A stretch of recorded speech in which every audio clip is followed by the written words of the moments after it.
Ano po yung bilang isa sa mga magiging sitting judge kung manalo po kayo dito sa ating eleksyon and you're headed that way naman po sa victory, ano po yung hahanapin nyo during the trial?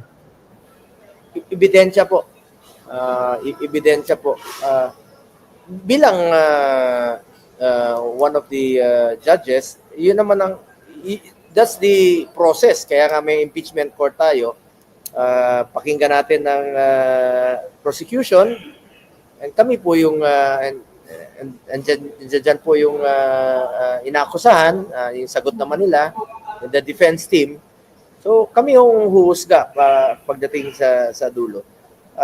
Kaya ayaw ko munang mag-comment. Importante sa akin yung ebidensya.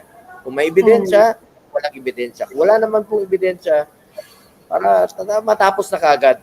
Ayaw ko munang mag-comment.